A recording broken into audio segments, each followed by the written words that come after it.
ओम गण गणपते नमः। जय माँ लक्ष्मी। दोस्तों, आज मैं आपको माघ मास मात्यम के 28वें अध्याय की कथा सुनाने जा रही हूँ।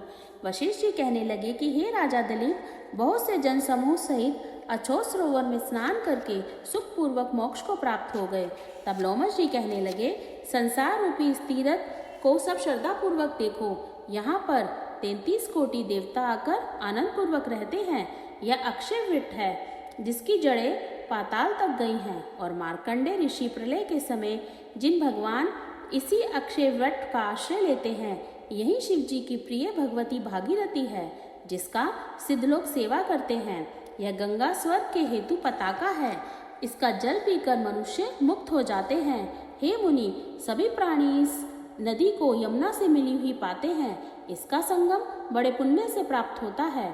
इसके स्थान से जन्म मृत्यु रूपी दनावलल से कोई नहीं तपता, परंतु ज्ञान प्राप्त करके मुक्त हो जाता है। यहाँ पर स्नान करने से सभी प्राणी बिना ज्ञान के मुक्त हो जाते हैं। इसीलिए ब्रह्मा जी ने यहाँ यज्ञ करने की इच्छा की थी। इसी संगम में भगवान विष्णु ने स्त्री प्राप्ति की इच्छा से स्नान करके लक्ष्मी जी को प्राप्त किया।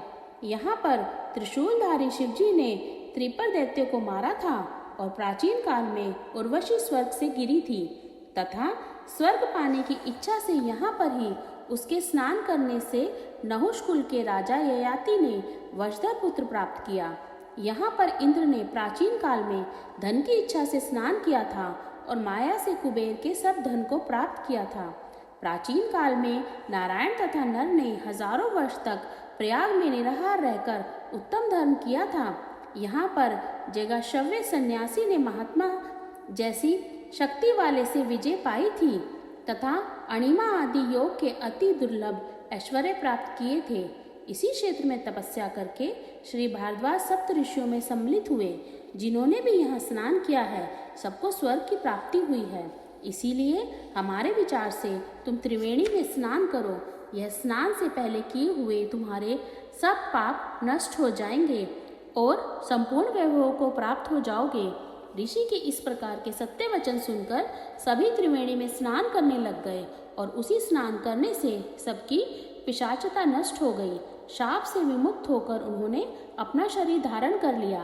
वेद निधि ने अपनी संतान को देखकर प्रसन्नचित होकर लोमश जी को संतुष्ट किया और कहा कि आपके अनुग्रह से ही श्राप से विमुक्त हुए।